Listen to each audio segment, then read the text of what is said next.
একটি সুন্দর জঙ্গল ছিল। সেই জঙ্গলে বাস করত একটি হরিণ পরিবার।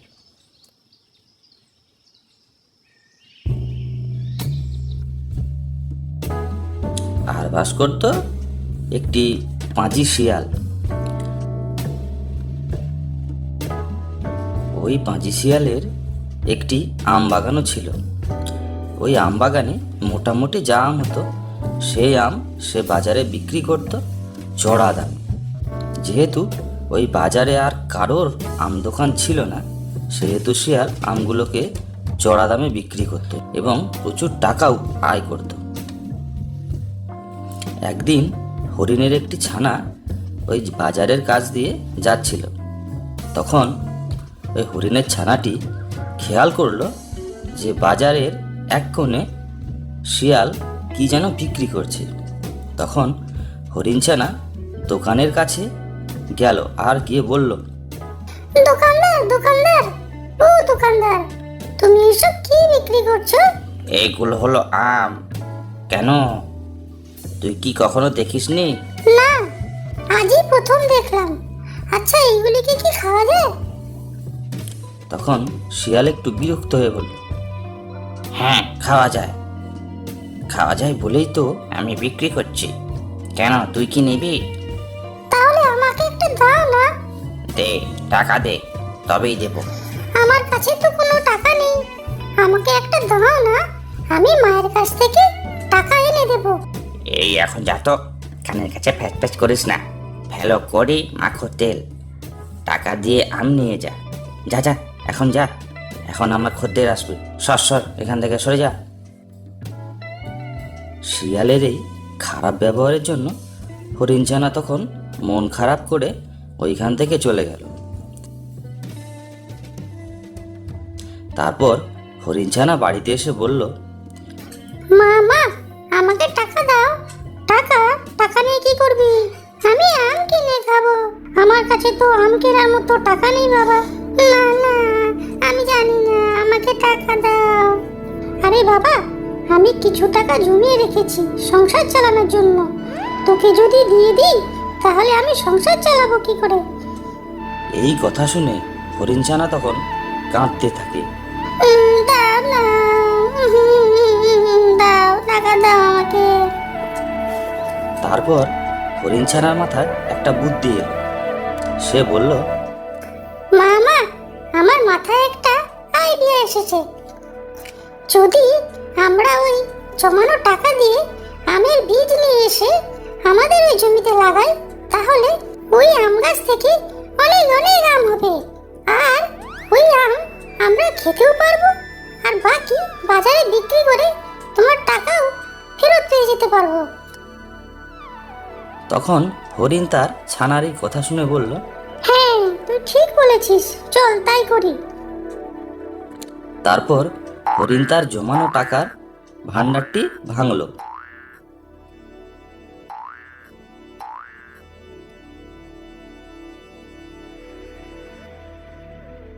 তারপর তা থেকে টাকা নিয়ে বাজারে গেল আমের বীজ আনতে।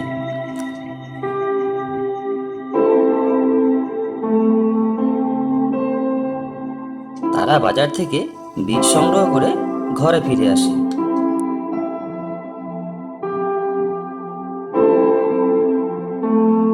ঘরে এসে জমিতে গিয়ে জমি তৈরি করতে থাকলো। এইবার আমাদের জমি তৈরি, এবার এই বীজগুলিকে বুনতে হবে। তারপর হরিণ ওই আম বীজগুলিকে জমিতে ছড়াতে থাকে। ছড়ানো হয়ে গেলে তারা বাড়ি ফিরে আসে। তারপর কিছুদিন পরে হরিণ এসে দেখে যে তার বাগানে অনেক ছোট ছোট আম গাছ হয়েছে। তারপর তারা ওই আম গাছগুলিকে নিয়মিত জল দিতে থাকে।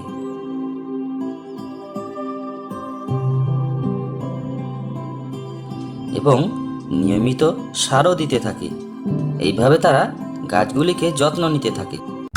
তারপর কিছুদিন পর দেখে যে তাদের আম গাছগুলি অনেক অনেক বড় হয়ে গেছে, আর তাতে অনেক অনেক আমও হয়েছে।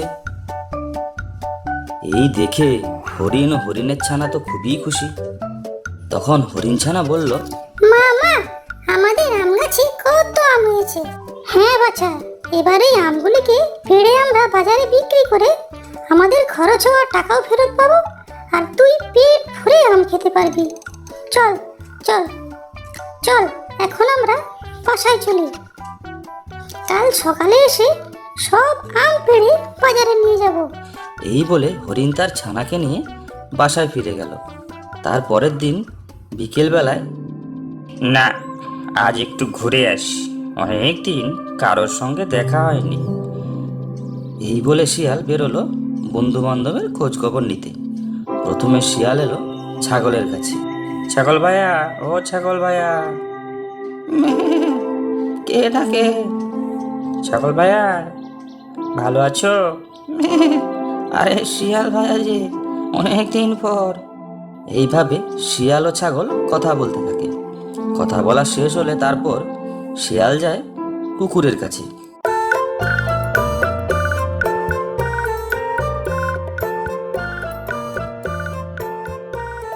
কুকুরের সঙ্গেও শিয়ালের গল্প গুজব হয়।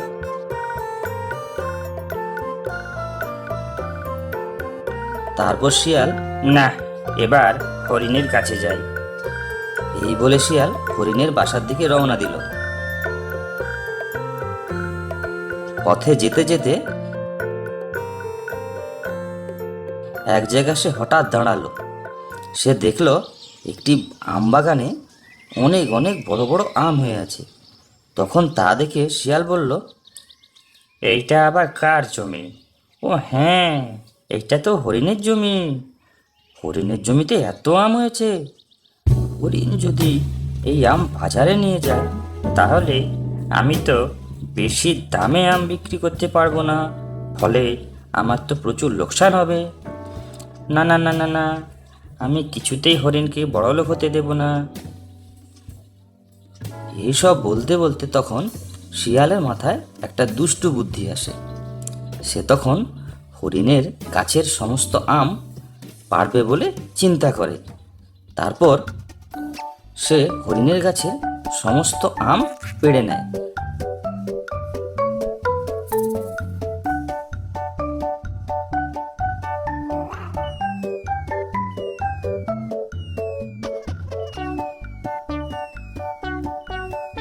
পাড়া হয়ে গেলে সব আম বস্তাতে ভরতে থাকে।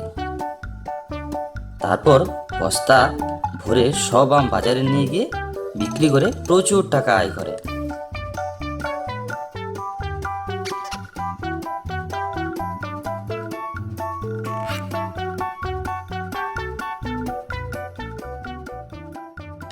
ওহ, এইভাবে চলতে থাকলে আমি তাড়াতাড়ি বড় লোক হয়ে যাব। তার পরের দিন হরিণ তার আম বাগানে এলো।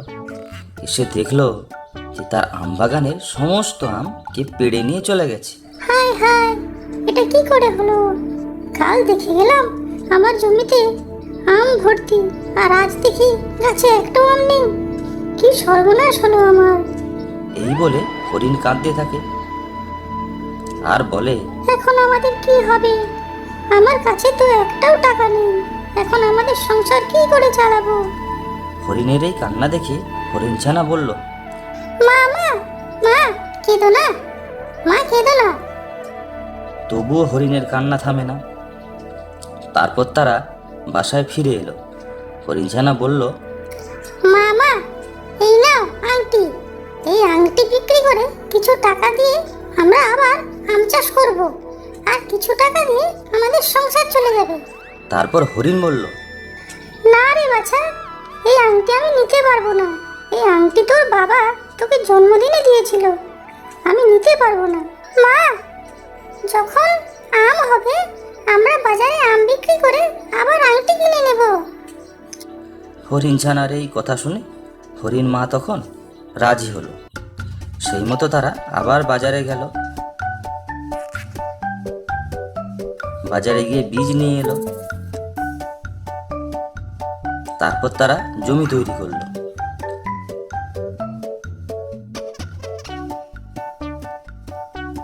তারপর বীজ লাগালো।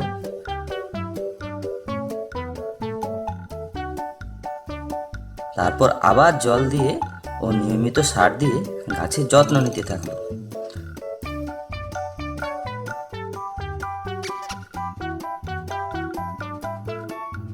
তারপর কিছুদিন পর হরিণের জমিতে আবারও প্রচুর আম হলো। মামা, এই দেখো, আমাদের জমিতে এবারও প্রচুর আম হয়েছে। হ্যাঁ বাছা। মা, এবারে আমরা আর দেরি করবো না, আমরা আজকেই সব আম পেড়ে বাজারে নিয়ে যাব। এই বলে তারা বাসায় গেল বস্তা আনতে। এইদিকে শিয়ালের কয়েকদিন হলো প্রচণ্ড শরীর খারাপ। এমনই শরীর খারাপ যে সে বিছানা থেকে উঠতেই পারছে না। তারপর কুকুর শিয়ালকে দেখতে এলো। ভাই ভাই, কেমন আছো ভাই? চিন্তা করো না, তুমি তাড়াতাড়ি সুস্থ হয়ে যাবে।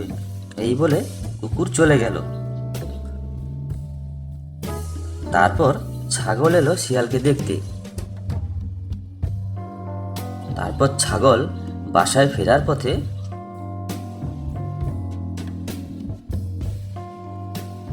দেখা হয়ে গেল হরিণের সাথে। তখন হরিণ বলল, ছাগল ভাই, ও ছাগল ভাই, কোথায় গিয়েছিলে? এই যে শিয়ালকে দেখতে। কেন, শিয়ালের আবার কি হলো? শিয়ালের বড্ড অসুখ করেছে, মনে হয় আর বাঁচবে না। সে কি? ছাগলের এই কথা শুনে হরিণ ও তার ছানা গেল শিয়ালের বাসায় শিয়ালকে দেখতে। শিয়াল ভাইয়া, ও শিয়াল ভাইয়া, কি হয়েছে তোমার? শিয়াল বলল, জানি না রে হরিণ, হঠাৎ যে আমার কি হলো বুঝতেই পারছি না। না বসতে পারছি, না উঠতে পারছি, মনে হয় আমি আর বাঁচবো না রে। এই বলে শিয়াল কান্না করতে থাকে। তখন হরিণ বলল, শিয়াল ভাইয়া, তুমি কিচ্ছু চিন্তা করো না, তুমি আবার সুস্থ হয়ে যাবে। দাঁড়াও, আমি এখনই ডাক্তার ডেকে আনছি। তখন হরিণ ডাক্তার ডাকতে বের হলো।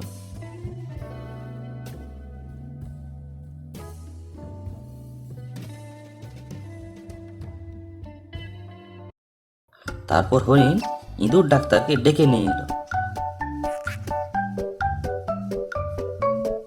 ইঁদুর ডাক্তার শিয়ালের পরীক্ষা নিরীক্ষা করতে থাকলো।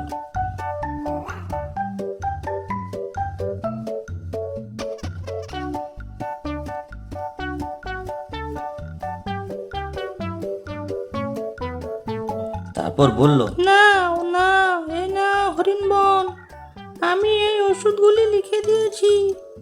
এই ওষুধগুলি নিয়ে এসে শিয়ালকে খাওয়ালে শিয়াল কিছুদিনের মধ্যে সুস্থ হয়ে যাবে। এই বলে ইঁদুর ডাক্তার চলে গেল। তারপর হরিণ বাজারে গেল ওষুধ কিনতে।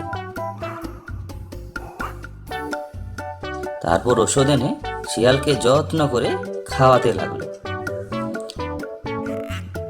তখন শিয়াল বলল, হরিণ বোন, তুই এত কষ্ট করছিস কেন হরিণ বোন? আমি হলাম তোমার প্রতিবেশী, বিপদের সময় যদি কাজে নয় আসতে পারি, তাহলে প্রতিবেশী হয়ে লাভ কি? এই কথা শুনে শিয়াল মনে মনে বলল, হরিণটা কত ভালো, আমার যত্ন করছে, আর আমি কি না ওর ক্ষতি করেছিলাম। এই বলে শিয়াল মনে মনে আফসোস করতে থাকে আর দুঃখ করে। তারপর কিছুদিন পর শিয়াল আবার সম্পূর্ণ সুস্থ হয়ে গেল। বলল, না, আজকে হরিণ আমার বাড়িতে এলে তাকে সব সত্য কথা বলে ক্ষমা চেয়ে নেব। হরিণের মতো ভালো কেউ এই জঙ্গলে নেই। তারপর কিছুক্ষণ পর হরিণ তার ছানা নিয়ে শিয়ালের বাসায় এলো। এসে দেখলো যে শিয়াল আবার আগের মতো সুস্থ হয়ে গেছে। শিয়াল বলল, হরিণ বোন, আমি এক সময় তোর আম বাগানের সব আম পেড়ে বাজারে বিক্রি করে দিয়েছিলাম। তার ফলে অনেক টাকাও পেয়েছিলাম। ভেবেছিলাম এই টাকা দিয়ে আমি আরাম করে দিন কাটাবো, কিন্তু দেখ, ভগবান চায়নি যে পরের পরিশ্রমের ফল আমি ভোগ করি। তখন হরিণ বলল, ঠিক আছে শিয়াল ভাই, তুমি যে নিজের দোষ নিজের মুখে স্বীকার করেছো, এটাই যথেষ্ট। এখন কজনই বা নিজের দোষ স্বীকার করতে চায়। এই নে হরিণ, তোর টাকা তুই নে। না না, আমার টাকা লাগবে না। না রে হরিণ, তুই তোর টাকা নে, তাহলে আমি মনের দিক থেকে অনেক খুশি হয়ে যাব এবং শান্তিও পাবো।